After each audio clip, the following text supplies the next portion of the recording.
नमस्कार, आप देख रहे हैं उत्तराखंड का नंबर 1 डिजिटल चैनल पहाड़ टीवी। आपके साथ में हूं बबीता रियाल। रुक करते हैं खबरों का, लेकिन उससे पहले एक नजर आज की हेडलाइंस पर। मसूरी में फूड और ड्रग विभाग ने मिठाई की दुकानों पर मारी छापेमारी, दुकानदारों में मचा हड़कंप। गदरपुर के नेशनल हाईवे 74 पर खड़े ट्रकों से डीजल हुआ चोरी। थराली के एक परिवार ने लगाया अधिकारियों पर भ्रष्टाचार के आरोप, धरने पर बैठा परिवार। कैबिनेट मंत्री धन सिंह रावत एक बार फिर चर्चाओं में हैं। बारिश कंट्रोल ऐप बयान के बाद उनका एक और बयान सामने आया है, जिसमें वो गांव में घास की दुकान खोलने की बात कर रहे हैं, जिस पर महिलाएं खूब ठहाके लगा रही हैं। धन सिंह रावत इतने में ही नहीं रुके, उन्होंने गायों के सोने के लिए गद्दे लगवाने की बात भी कह डाली, जिसके बाद उनकी ट्रोलिंग शुरू हो गई है। अब हमारी सरकार जो है, जो भी गांव में महिलाएं हमारी घास काटती हैं उनको जो है पैक घास देगी, जैसा कि गैस सिलेंडर देते हैं, जैसे राशन देते हैं, सस्ते गले की दुकान में राशन मिलती ना, वैसे अब एक एक घास की दुकानें भी गांव में खोली जाएंगी। दीपावली का त्योहार आते ही खाद्य संरक्षण विभाग भी नींद से जाग चुका है। इसी के चलते बाजपुर में खाद्य संरक्षण विभाग के अधिकारी ने सुल्तानपुर पट्टी में आधा दर्जन से अधिक मिठाई की दुकानों का निरीक्षण किया। इस दौरान टीम ने कई दुकानों से सैंपल भी लिए। बता दें कि दीपावली के पर्व पर मिठाई की ज्यादा डिमांड होने पर कई दुकानदार मिलावट करने से पीछे नहीं हटते हैं। मिलावटी मिठाई की बिक्री पर रोक लगाने के लिए खाद्य संरक्षण विभाग के अधिकारी अन्नपूर्णा झा ने सुल्तानपुर पट्टी में आधा दर्जन से अधिक मिठाई की दुकानों का औचक निरीक्षण किया। एक्चुअली दिवाली के अवसर पर ये लोग मिलावटी वगैरह बेचते हैं। इसको देखते हुए मैंने आज सुल्तानपुर पट्टी में अपना ये दुकानों का निरीक्षण किया है और सैंपल भी लिए हैं। साथ ही इनको हिदायत भी दी है कि ये लोग शिकायतें ना, ताकि इनकी शिकायतें ना आए और ये क्या कहते हैं मतलब बासी मिठाइयाँ वगैरह और चीज़ें ना करें। तो इस दौरान 10 दुकानों का मैंने निरीक्षण किया है। इसके अलावा 4 सैंपल मैंने लिए हैं। उनमें एक तो बेसन का लड्डू है, 2 मावे के बर्फ़ी है और एक चीनी का सैंपल है। और इनसे ये भी हिदायत दी गई है कि अगर फिर दोबारा अगर इनकी जो चीज़ें हैं, ये जो सैंपल्स हैं, अगर नेगेटिव आए तो इनको कार्यवाही की जाएगी। ये 15 दिन या एक महीने में ये सैंपल आ जाते हैं। बागेश्वर में तल्ला मनकोट के ग्रामीण स्तर पर हुए वाद विवाद से प्रशासनिक समझौते, सड़क कटान का कार्य करने वाले ठेकेदार द्वारा अमल में नहीं लाए जा रहे हैं। तल्ला मनकोट के ग्रामीण 6 महीने से पानी के संकट से जूझ रहे हैं। सड़क कटान के नाम पर 6 महीने पूर्व स्थानीय ठेकेदार ने तल्ला मनकोट के खेत खलियान, पानी की पाइपलाइनें, ग्रामीणों के मठ मंदिर सहित अंत्येष्टि स्थान भी उजाड़ दिए थे। उजान तंत्र का शिकार हुए तल्ला मनकोट के ग्रामीणों ने एक बार फिर जिला प्रशासन बागेश्वर के दरबार से फरियाद लगाई है और साथ ही उनको ज्ञापन भी सौंपा है। सर, हमने जो यहाँ पर आज ज्ञापन देने आए हैं, उसमें हमारा जो राजीनामा किया गया है डीएम साहब के द्वारा, वो राजीनामा का कोई भी काम नहीं हुआ। अभी तक 6 महीने हो गए, हमें पानी की व्यवस्था नहीं मिली है और हमारा मंदिर जो टूटे गए वो ठीक नहीं किए गए। इसमें ये लिखा गया था कि रोड को हम दबा के लेंगे, दबाए नहीं गया है और कोई भी व्यवस्था नहीं किए गए। बाकायदा मलुआ जो है और हमारे खेतों में भर दिए गए, हमारे गतेरे तोड़ दिए गए, हमारे मंदिर तोड़ दिए गए, गतेरों में पूरा मलुआ भर दिया गया। हमारा घाट गतेरा बहुत पुराने टाइम से है, जो जिसमें मलुआ भरा हुआ है। हम अब उसमें क्रिया जो कार्य होता है वो कार्य अब नहीं कर सकते हैं। उस मलुआ को हटवाया जाए, ये हम बार बार डीएम साहब के पास ज्ञापन देते हुए आए, कोई भी सुनाई नहीं हो रही है, ना हमारी कोई सुन रहा है। और क्योंकि चन्नाम दास जी का इसमें पूरा श्रेय है और पूरा श्रेय है और हमारे ग्राम प्रधान जी का इसमें पूरा श्रेय है और श्रेय है कि जो इनका साथ चल रहे और हमें कोई भी ये जो राजीनामा कराया गया इसमें भी कोई भी कार्य नहीं किया। मसूरी में महिला कांग्रेस अध्यक्ष जसबीर कौर ने स्थानीय लोगों के साथ एसडीएम कार्यालय के बाहर मसूरी में पटवारी न आने को लेकर सांकेतिक धरना प्रदर्शन किया। वहीं प्रदेश सरकार के खिलाफ भी जमकर नारेबाजी की। इस मौके पर नायब तहसीलदार के माध्यम से जिलाधिकारी देहरादून को ज्ञापन भेजकर जल्द मसूरी में स्थायी नियुक्ति की मांग की गई है। दिल्ली यूनिवर्सिटी में एडमिशन कराना है और मैं 1 महीने से जाति प्रमाण पत्र बनवाने के लिए पटवारी जी के चक्कर काट रही हूँ। कभी तहसील, कभी मसूरी। ऑनलाइन अप्लाई करने के लिए बोला, ऑनलाइन अप्लाई किया, उसमें भी कह रहे हैं मेरे पास लॉगिन आईडी पासवर्ड नहीं है, आप जाओ, आप ऑफलाइन अप्लाई करो। अब ऑफलाइन आए हैं तो वो आते नहीं हैं। हमें बहुत परेशानी हो रही है। लास्ट डेट है, लास्ट डेट के बाद सब खत्म हो जाएगा तो एडमिशन भी नहीं हो पाएगा। दिक्कतें बहुत ज़्यादा हैं। जी, आम जनता को बहुत दिक्कत है। आय प्रमाण पत्र में भी प्रॉब्लम कर देते हैं, हर किसी की आय बढ़ा देते हैं, उसमें जितनी बताते हैं उससे 5-6 हज़ार ज़्यादा ही बनाते हैं। ये भी एक समस्या है। समस्याओं को लेकर यहाँ पर जो समस्याएं हमारे कचहरी से जुड़ी हुई हैं, जो हमारे पटवारियों से जुड़ी है, उनको लेकर हमने यहाँ पर धरना किया और ज्ञापन दिया है, क्योंकि यहाँ पर पटवारियों की कमी है। यहाँ पर पूर्व में 2 पटवारी थे और 1 पटवारी जिनका देहांत हो गया, उसके बाद से यहाँ पर किसी पटवारी की नियुक्ति नहीं हुई और एकमात्र पटवारी हैं जो बृहस्पतिवार को यहाँ आते हैं, परंतु उस दिन भी वो किन्हीं कारणों से मसूरी नहीं पहुँच पाते, जिससे कि जनता को, छात्रों को और सभी को परेशानी का सामना करना पड़ता है। क्योंकि अब 30 नवंबर कई फॉर्म भरने की लास्ट डेट है। गौरा देवी कन्याधन योजना के भी आय प्रमाण पत्र लगने हैं, बच्चों ने फॉर्म भरने हैं, किसी का एडमिशन है, किसी का चरित्र प्रमाण पत्र बनना है, कई जगह कोई होमगार्ड की नियुक्तियां हो रही हैं, उसमें बच्चों को अपने स्थायी निवास देने हैं, चरित्र प्रमाण पत्र देने हैं, तो वो सारे काम रुक जाएंगे और बच्चों का जो भविष्य है वो ख़राब हो जाएगा। इसलिए हमने आज यहाँ पर ज्ञापन दिया और ये समस्या आज से नहीं है, कई पिछले महीनों से है, क्योंकि पटवारी एक ही दिन आते हैं और वो एक दिन भी उनके पास कई काम सरकार उनको या शासन दे देता तो वो यहाँ पर पहुँच नहीं पाते। इसलिए हमारा यही कहना है कि पटवारी यहाँ जल्द से जल्द आएँ और हफ्ते में कम से कम 2 दिन तो आएँ, और 2 पटवारी हैं दोनों क्षेत्रों का। तो फिर हमें मजबूरन फिर धरना पे बैठना पड़ेगा। आज कुछ कम लोग बैठे हैं, फिर पूरी जनता बैठेगी। आरोप तो नहीं है, एक समस्या है कि यहाँ पर जो है मसूरी में पहले से 2 पटवारी तैनात थे, जो नियमित तौर पे हर हफ्ते में एक दिन यहाँ पे आके जनता का कार्य, जिस प्रकार के जो भी सर्टिफिकेट जारी होते थे उनको जारी किया करते थे। लेकिन अभी इसी महीने 7 तारीख को हमारे एक पटवारी जी का आकस्मिक देहांत हुआ है। उनके देहांत के कारण एक ही पटवारी हमारे पास रह गए हैं और उनके पास देहरादून का भी कार्य है, तो समय कभी उनको मिल पाता है तो आ जाते हैं, नहीं मिलता है तो जैसे आज उनसे फ़ोन पे वार्ता हुई तो उन्होंने बताया कि मैं किसी चुनाव संबंधी बैठक में मुझे जाना है। वो BLO का काम भी सुपरवाइज़र का काम भी देख रहे हैं, तो आज वो नहीं आ पाए। इससे हो क्या रहा है कि जनता के जो सर्टिफिकेट है, जिनको समय, कुछ सर्टिफिकेट ऐसे है कि जो 30 नौकरी या किसी अन्य उस कारणों के लिए चाहिए होते हैं, तो जिसमें समय निश्चित है, उसके कारण वो बन नहीं पा रहे हैं। तो कोशिश ये रहेगी हमारी कि जो समस्या है इसको संज्ञान में लाएं, उच्च अधिकारियों के संज्ञान में लाएं और उनसे आग्रह करेंगे कि यहाँ पर एक पटवारी की नियुक्ति और कर दी जाए, ताकि जो है जनता का काम सुचारू रूप से हो सके। केंद्र सरकार द्वारा दिव्यांग बच्चों के लिए चलाई जा रही समग्र शिक्षा अभियान योजना के तहत बाजपुर के ग्राम नमूना स्थित BRC सभागार में दिव्यांग प्रशिक्षण शिविर का आयोजन किया गया। शिविर का शुभारंभ भाजपा प्रदेश प्रवक्ता राजेश कुमार ने मां सरस्वती के चित्र के सम्मुख दीप प्रज्वलित कर किया। इस दौरान दिव्यांग बच्चों को ट्राईसाइकिल वितरित की गई। वहीं शिविर में कानपुर से आई अलीम कोट की टीम ने दिव्यांग बच्चों को चिन्हित किया। इस दौरान उप खंड शिक्षा अधिकारी प्रेमा बिष्ट ने बताया कि शिविर में 18 बच्चों का परीक्षण किया गया है, साथ ही 34 बच्चों का पंजीकरण समाज कल्याण विभाग द्वारा किया गया है। साथ ही उन्होंने बताया कि 31 पात्र बच्चों का नामांकन सरकार द्वारा दिव्यांगों को दी जाने वाली बस पास और पेंशन जैसी विभिन्न योजनाओं का लाभ देने के लिए किया गया है। ये साफ नियत सही विकास के साथ, चाहे केंद्र की सरकार हो या अभी प्रदेश की पुष्कर सिंह धामी सरकार हो, आज हर चीज़ को लेकर के प्रदेश की सरकार हर विषयों को लेकर के गंभीर है। उसी के निमित्त जो हमारे कक्षा 6 से जो 6 वर्ष की आयु से लेकर के बच्चे 18 वर्ष के हैं, उन सब के लिए यहाँ जो हमारा BRC नमूना है, यहाँ पर हमारी जो उपखंड शिक्षा अधिकारी महोदय हैं, उनके द्वारा जो चयनित छात्र व छात्राएं हैं DDRC के माध्यम से दिव्यांगता या विकलांगता उनके मार्ग में बाधक ना बने, ऐसे उपकरणों को जो है उपलब्ध कराया गया है। थराली विकासखंड में एक गरीब परिवार ने अधिकारियों पर और ग्राम प्रधान पर भ्रष्टाचार के आरोप लगाए हैं। मामला थराली के कस्बी नगर ग्राम सभा का है, जहां खंड विकास कार्यालय के बाहर एक गरीब परिवार अपने हक की आवाज उठाने के लिए धरने पर बैठने को मजबूर हुआ है। आपको बता दें कि बलवंत राम की धर्मपत्नी खिमूली देवी के नाम पर प्रधानमंत्री आवास योजना की सूची में आवास के लिस्ट में नाम आया था, लेकिन उसके बाद फिर अचानक से नई सूची जारी हुई और बलवंत राम की पत्नी को पात्र से अपात्र बना दिया गया। बलवंत राम दिहाड़ी मजदूरी करके अपना गुजर बसर कर रहे हैं। बलवंत राम का परिवार BPL कार्ड धारक है, लेकिन गौशाला से लेकर मकान के लिए कई बार आवेदन करने के बाद कभी नाम आता है तो कभी काट दिया जाता है। ऐसे में तंग आकर बलवंत राम अब अपने बच्चों और नाती पोतों के साथ ब्लॉक मुख्यालय के बाहर धरने पर बैठने को मजबूर है।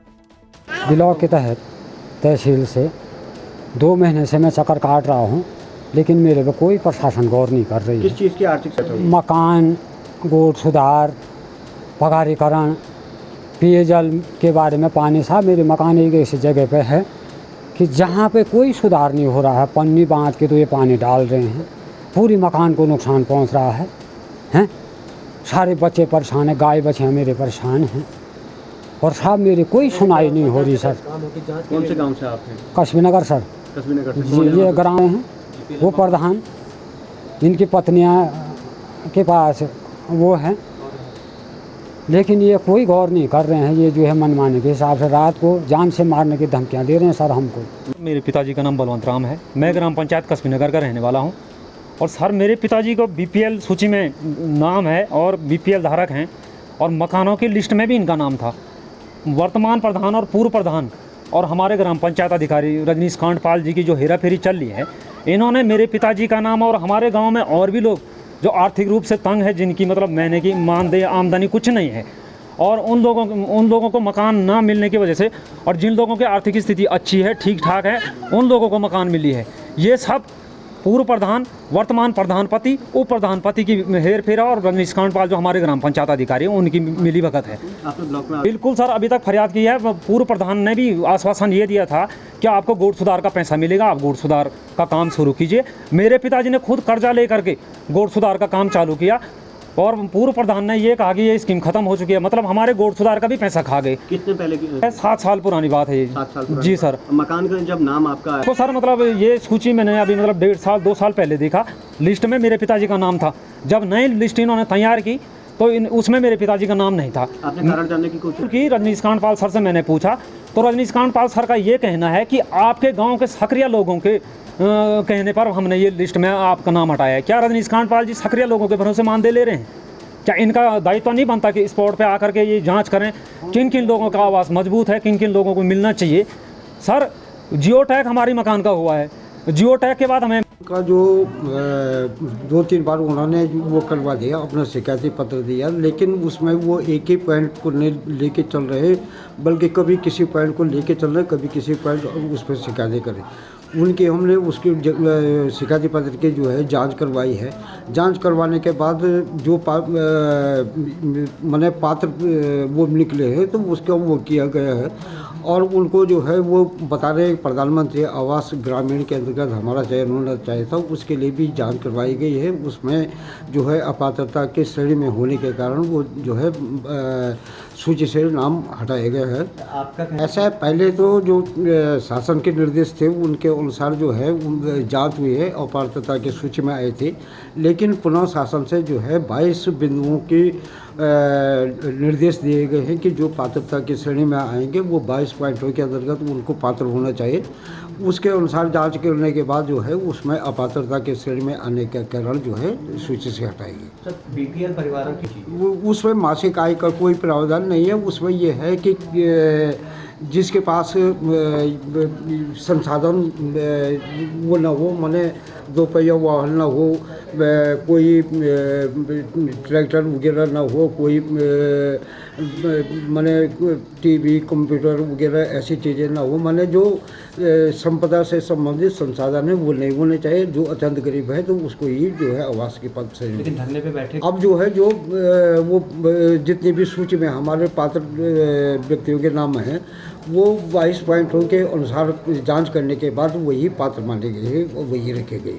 लेकिन उस सूची में भी इन्होंने कि उसमें भी कई अपात्र है, उस पर क्या करेंगे? दोबारा से जांच करवाएंगे या नहीं करवाएंगे?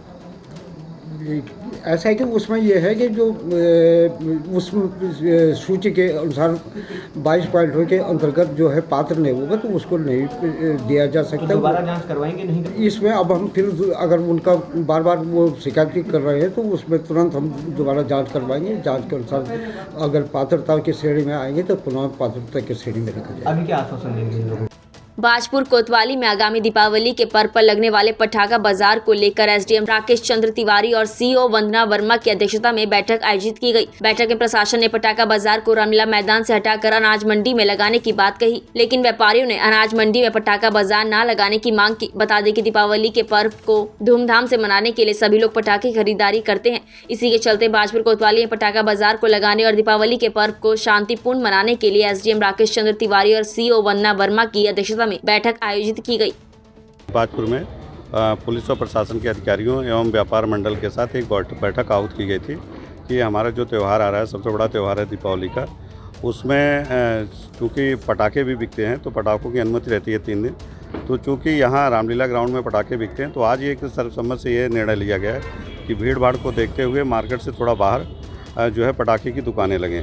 तो 3-4 स्थान के सुझाव आए हैं, जिसे GIC है और धर्मशाला है, ब्लॉक के सामने है, उसके अलावा मंडी के स्थान। तो उसमें निर्णय लिया गया है कि व्यापार मंडल अध्यक्ष, CO, SDM और इंस्पेक्टर ये सब कल सायं 4-5 बजे उन स्थानों का विजिट कर लेंगे और जो उसमें से सूटेबल स्थान होगा वहाँ पटाखे की दुकानें लगाई जाएंगी। जो मार्केट में भीड़ भाड़ रहती है, तो एक सुझाव ये भी आया व्यापार मंडल के माध्यम से और अन्य लोगों के माध्यम से जो गणमान्य उपस्थित है कि जो भारी वाहन है, विशेष तौर पर जो खनिज वाहन है, वो धनतेरस के दिन प्रतिबंधित हैं। तो उस संबंध में भी देखा जा रहा है कि वो वाहन जो है बाईपास होके जाएं ताकि यहाँ आवागमन में असुविधा न हो। महामहिम राज्यपाल लेफ्टिनेंट जनरल गुरमीत सिंह के पौड़ी भ्रमण के दौरान मंडल मुख्यालय पौड़ी में बहुत सारी गतिविधियां आयोजित की गई, जिनमें महामहिम ने शिरकत की। अपने भ्रमण के दूसरे दिन महामहिम राज्यपाल ने जनपद में किसानी कर रहे किसानों से बात करते हुए उनकी समस्याओं को जाना। उन्होंने कहा कि पर्वतीय अंचल के उत्पादों की ब्रांडिंग किए जाने की आवश्यकता है और किसानों के उत्पादों के लिए कोल्ड स्टोरेज की भी व्यवस्था की जानी चाहिए। अपने भ्रमण के दौरान महामहिम ने पर्यटन विभाग द्वारा आयोजित माउंटेन बाइकिंग रैली को हरी झंडी दिखाकर रवाना किया। राज्यपाल ने सर्किट हाउस में लगाए गए स्वयं सहायता समूह के स्टॉलों में समूह द्वारा तैयार किए गए व्यंजनों का रसास्वादन करते हुए लोक व्यंजनों का लुत्फ उठाया। मैं आज और कल का दिन अपनी जीवन में बहुत ही एक सौभाग्य का दिन समझता हूँ, क्योंकि आज प्रभु ने एक मौका दिया कि मैं जड़ के साथ में, अपने लोगों के साथ में और जो ग्राउंड लेवल है वहाँ पर आकर सीख सकूँ, मैं प्रॉब्लम्स के बारे में समझ सकूं और उनका समाधान की तरफ में बढ़ सकें। मुझे बहुत खुशी है कि इन 2 दिन के अंदर में मैंने यहाँ के जो सेल्फ हेल्प ग्रुप हैं, स्पेशली जो हमारी महिलाओं के ऊपर में निर्धारित जो ग्रुप्स हैं, उनको बहुत बारीकी से देखा मैंने और मेरे को ऐसा एहसास हुआ कि हमारी जो शक्ति है वो हमारी महिलाओं के अंदर में है और पौड़ी की महिलाएं तो बहुत स्पेशल हैं। जो उन्होंने अपने ऊपर में एक बेड़ा उठाया है, जो हमारे सरकार ने योजनाएं, जो प्रोजेक्ट, जो प्रधानमंत्री जी ने जो प्रोजेक्ट चलाए हैं और उनसे उनका जो एक एम्पावरमेंट हुआ है सेल्फ हेल्प ग्रुप्स का, स्पेशली महिलाओं का, उनको देखकर आज मुझे इतनी खुशी हुई कि उनके अंदर में ये ताकत है और उनमें एक नया परिवर्तन आया है। उनकी प्रोडक्टिविटी में, उनके प्रोडक्शन में, जो सामान उन्होंने बनाए हैं उसका जो स्टैंडर्ड है वो भी ऊंचा है। मुझे ऐसा लगता है कि अपने ऊपर एक चुनौती है हम सब के ऊपर में कि इसको मार्केटिंग, इसकी ब्रांडिंग, इसकी पैकेजिंग, इसकी एडवर्टीजमेंट किस प्रकार किया जाए ताकि पूरे विश्व में, पूरे राष्ट्र में जो पौड़ी में सामान बनता है ये वो खरीदें। ऋषिकेश नगर निगम द्वारा आयोजित मैराथन एक यादगार आयोजन साबित हुआ। पर्यावरण सुरक्षा के संदेश के साथ आयोजित हुई मैराथन में दमखम के साथ सैकड़ों प्रतिभागियों ने प्रतिभाग किया, जिसमें दीपक सिंह प्रथम, मनमीत द्वितीय और विकास नेगी तृतीय स्थान पर रहे। साथ अपना पुरस्कार विकास नेगी, विजय सिंह और कार्तिक कुमार ने हासिल किया, जबकि इसके अतिरिक्त बालिका वर्ग में ममता, खुशी सैनी, श्रेया ढिमरी, प्रतिभा पुंडीर, शालू निशांत और मंजू की हौसला अफजाई करते हुए 1100 रुपए के विशेष पुरस्कार के साथ सम्मानित किया गया।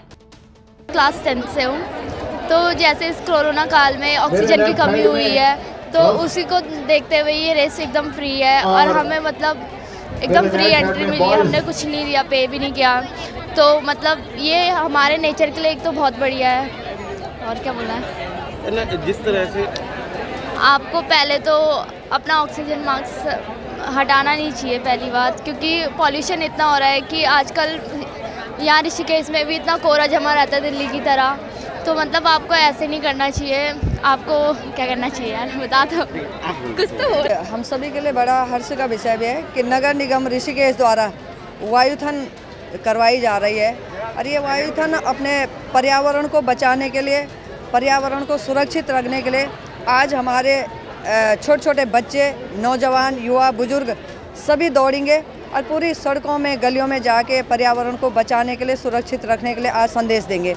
लेकिन मैं सभी से विनम्रतापूर्वक ये आग्रह भी करना चाहूँगी कि एक इंसान को जगाने के लिए इंसान को दौड़ना पड़ रहा है, जबकि इंसान के अंदर अपने आप में अपने बुद्धि विवेक का अपार खजाना अपने आप में भरा हुआ है।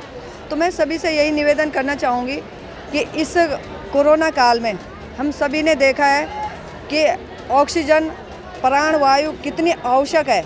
धन संपदा धरी की धरी रह गई और जब अपने अस्पतालों में कोरोना काल में अपने परिजनों के साथ में जब लोग अस्पतालों के बाहर लाखों करोड़ों रुपए लेके खड़े थे और उनको ऑक्सीजन नहीं मिल रही थी, तो आज कितना ज़रूरी हो जाता है कि हमको अपने पर्यावरण, जो हमारी संपदा, असली धन संपदा हमारे अपने पर्यावरण को बचाना और उसको सुरक्षित रखना है। तो सभी को हमको आज ऐसे अवसरों पे एक दृढ़ संकल्प भी लेना पड़ेगा कि हमको धन संपदा को इकट्ठे करके तभी फायदा है जब हम पर्यावरण को सुरक्षित और संरक्षित रखेंगे। गदरपुर में कई वर्षों से क्षेत्र के लोग डिग्री कॉलेज बनाने की मांग कर रहे थे, जिसके चलते क्षेत्रीय विधायक और कैबिनेट मंत्री अरविंद पांडे ने गदरपुर में डिग्री कॉलेज का शुभारंभ किया, तो वहीं छात्रों द्वारा सांस्कृतिक आधारित कार्यक्रम भी किए गए। इस मौके पर संबंधित अधिकारियों के साथ साथ कई दिग्गज नेता और हजारों लोग मौजूद रहे। इस मौके पर उत्तराखंड के उच्च शिक्षा के उप निदेशक डॉक्टर नरेंद्र सिंह वनकोटी ने कहा कि गदरपुर डिग्री कॉलेज में 7 विषयों पर पढ़ाई होगी, जिसके लिए शिक्षक भी मौजूद हैं और जल्द ही डिग्री कॉलेज के लिए भूमि चिन्हित कर अगले सत्र से शिक्षा शुरू कर दी जाएगी। आम आदमी पार्टी के प्रदेश प्रभारी दिनेश मोहनिया ने पार्टी कार्यालय पर पत्रकारों से वार्ता करते हुए कहा कि उत्तराखंड की दुर्दशा के लिए कांग्रेस और भाजपा दोनों बराबर की जिम्मेदार है। प्रदेश के मुख्यमंत्री आज जो घोषणाएं कर रहे हैं वह केवल कोरी घोषणाएं हैं, क्योंकि चुनाव से ठीक 100 दिन पहले जो घोषणाएं की जा रही हैं वह केवल जनता को मूर्ख बनाने के लिए की जा रही हैं, न कि विकास के उद्देश्य से। मोहनिया ने कहा कि प्रदेश के विकास कार्यों लेकर आम आदमी पार्टी 31 अक्टूबर को प्रदेश के सभी 70 विधायकों के यहाँ जाएगी और उनसे किए गए विकास कार्यों का ब्यौरा मांगेगी। अगर उन्होंने विकास की जानकारी नहीं दी तो फिर पार्टी जनता के बीच जाकर जनता को अवगत कराएगी कि उनके विधायकों ने विकास के नाम पर क्या किया है। देखिए, कल माननीय मुख्यमंत्री जी का बयान आया कि प्रदेश के सभी कार्यकर्ता 5-5-5 के फॉर्मूले पे काम करें और 5 काम केंद्र सरकार के, 5 काम राज्य सरकार के और 5 काम जो है विधायक के, वो जाके जनता को बताएं। हमारा ये मानना है कि इस बात का स्वागत होना चाहिए कि कम से कम मुख्यमंत्री जी बताने को तैयार हुए कि उन्होंने क्या काम किया है, क्योंकि अभी तक पिछले 5 सालों में केवल घोषणाएं हुई हैं, काम तो कुछ हुआ नहीं। इसी कड़ी में आम आदमी पार्टी के कार्यकर्ता अब 31 अक्टूबर को सारे की सारे विधायकों के घर कार्यालय जाएंगे और उनसे 5 साल का हिसाब मांगेंगे कि उन्होंने क्या काम किया है। वो 5 काम हमें गिना दीजिए।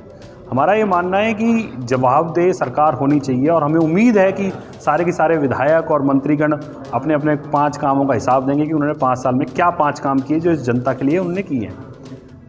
उसके पश्चात अगर काम अच्छे हुए तो मुझे लगता है निश्चित तौर पे बताने के योग्य होंगे, और नहीं होगा तो फिर हम जनता के बीच में जाएंगे और ये तय करेंगे, जनता से पूछेंगे कि इन्होंने जो काम के लिए बोल रहे हैं वो काम हुए या नहीं हुए। तो मुझे लगता है कि जनता के बीच में जाने से निश्चित तौर पे ये तय होगा कि इस प्रदेश की सरकार ने क्या काम किया है या नहीं किया, ये तय होना चाहिए। मसूरी में बाबा बुल्ले शाह का सालाना उर्स धूमधाम से मनाया गया, जहां सभी धर्मों के भक्तों ने बाबा की मजार पर चादर चढ़ाई और बाबा का आशीर्वाद लिया। कोरोना काल के बाद बाबा बुल्ले शाह का सालाना उर्स पर आयोजित होने वाले मेले की अनुमति नहीं मिली, जिसको लेकर बाबा बुल्ले शाह दरगाह समिति द्वारा कव्वाली और मेले का आयोजन नहीं किया गया। बाबा बुल्ले शाह का सालाना उर्स उनकी मजार पर हर्षोल्लास के साथ मनाया गया। सर्वधर्म सद्भाव की मिसाल बाबा बुल्ले शाह के उर्स पर सुबह से ही श्रद्धालुओं का दर्शनों के लिए तांता लग गया था। इस मौके पर कमेटी की ओर से चादर चढ़ाई गई और उसके बाद श्रद्धालुओं ने चादरें और प्रसाद चढ़ाया। उधम सिंह नगर के सीमांत खटीमा के उलानी में चल रहे धान क्रय केंद्र पर किसानों और क्रय केंद्र प्रभारी के बीच विवाद हो गया।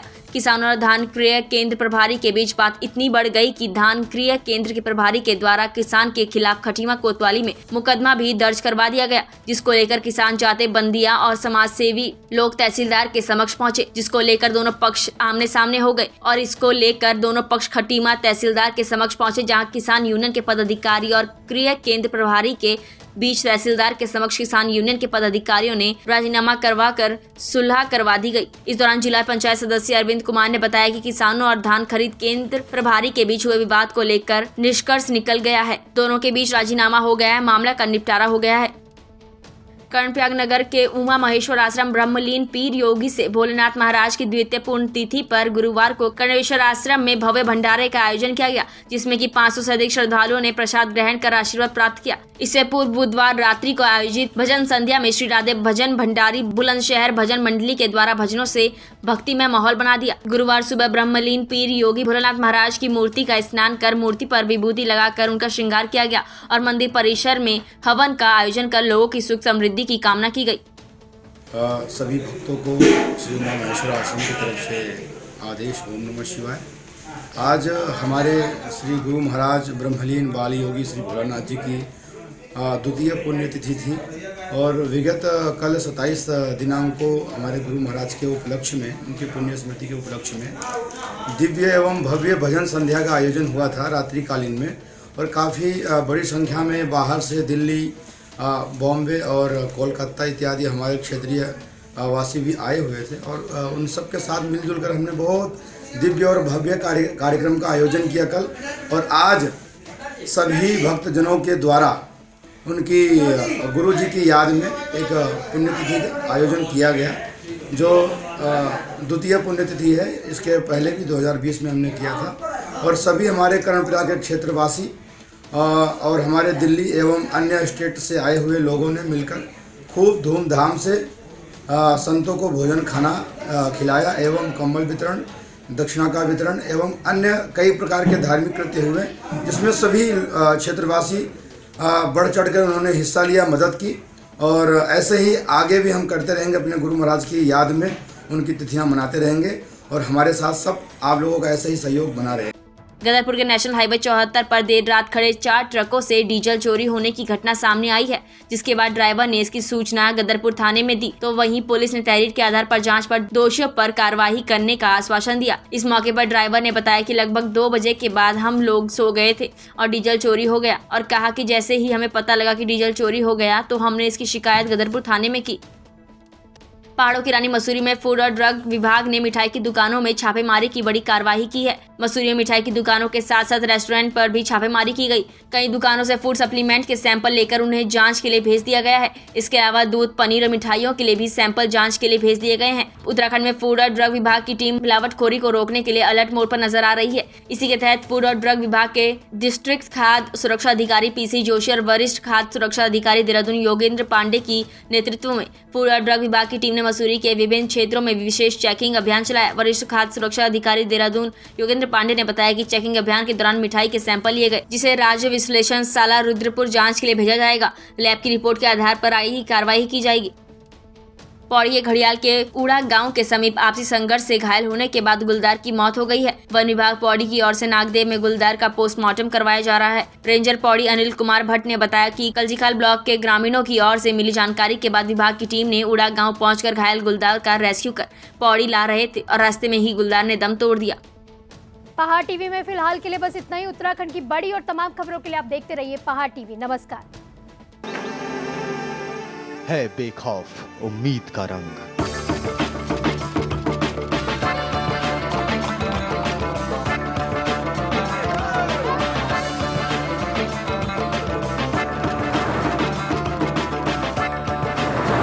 है आस्था भी।